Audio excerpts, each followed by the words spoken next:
pelajaran kelas 3 seperti bagian usus dan gerak.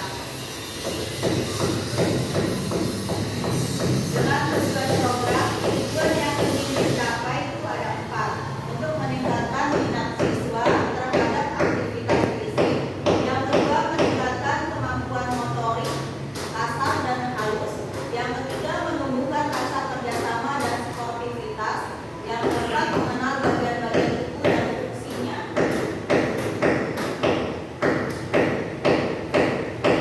Dan di sini ada struktur program tentang perjalanan kita, yaitu anak-anak nanti akan dibagikan 3A, B, C, D digabung menjadi kelompok. Ada 8 kelompok itu dengan posisi peta perjalanan kita pembukaan, jadi perkenalan, pemanasan, dan penjelasan tujuan. Yang kedua, eksplorasi berbagai stasiun latihan, kekuatan, penelitian, keseimbangan, dan koordinasi. Yang ketiga, bentuk perencanaan dan refleksi. Itu yang pos 1 yaitu stasiun latihan 1 kekuatan. Judulnya jadilah sekuat singa. Yang aktivitasnya yaitu ada push up, sit up, angkat beban ringan.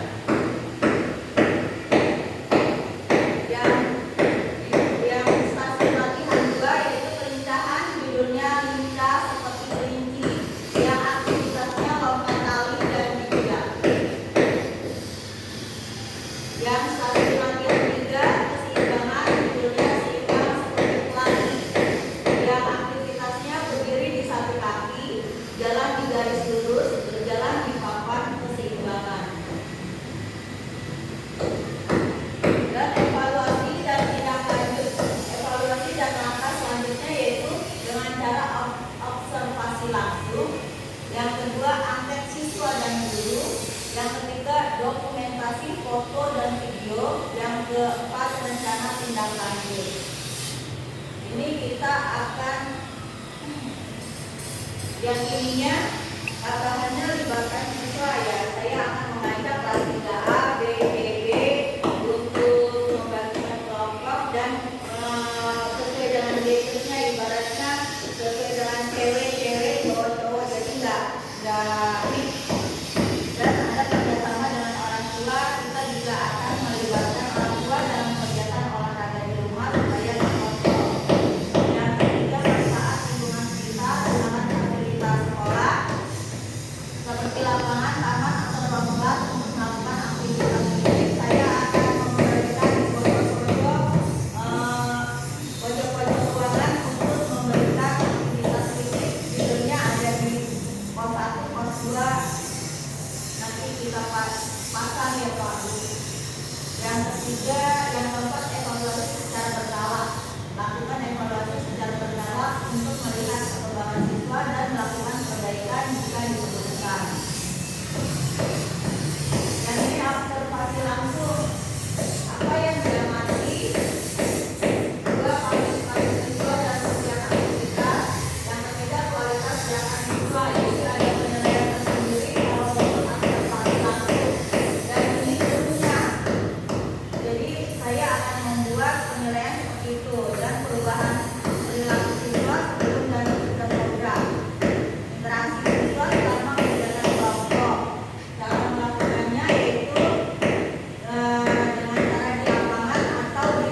iya, tidak, atau dia nggak mau, catatannya ada di sini karena dia nggak suka. Kan ada yang siswa yang nggak suka melakukan atau melakukan push up, nggak bisa, nggak bisa, bisa. Ada juga yang begitu. Tapi kalau misalkan anak itu gemar untuk olahraga, dia suka banget. Nah, cukup sekian dari saya. Ada komentar, silakan, ada pertanyaan.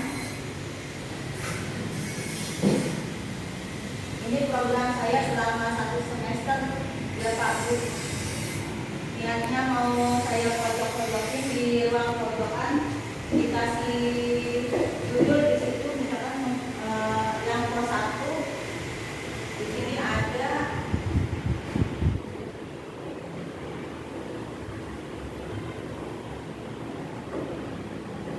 level 1, jadilah sebuah Cina. Jadi ada permainan di sini pada saat saya ingin melakukannya, ada senam bersama 15 menit untuk kelas 3 semuanya tuh. ABCD saya kumpulin, dibagi-bagi atas berapa kelompok, nanti saya kasih masing-masing ketua regunya menghadap ke saya dan mengarahkan teman-temannya. Jadi selama saya mengajar di sini, pas pertama kali kelas 3 itu saya kasih tugas-tugas, saya kasih tugas untuk mempraktekkan apa sih gambaran yang menjadi guru. Jadi dia satu-satu untuk menerangkan supaya ada gambarannya. Jadi anak itu berani ya, berani mengambil menjadi kepemimpinan, mengambil keputusan itu Pak. Gimana? Berarti anak-anak itu ya Bu, masuk ke dalam jam pelajaran kehidupan. Masuk ke dalam pelajaran, ya, ekstrakurikuler, bukan ekstrakurikuler. Jadi kokurikulernya masuk ke KBM. Berarti kalau kayak gitu program ini kalau setiap senam itu berarti sebulan sama ya? Setiap senam itu kita kan Senam senam bersama atau senam di kelas? senam bersama. Oh enggak, berarti setiap Selasa. Setiap Selasa. Iya, Setiap Selasa. berarti kalau untuk kelas berarti kan setiap per bulan dong, per bulan sekali. Iya. Iya.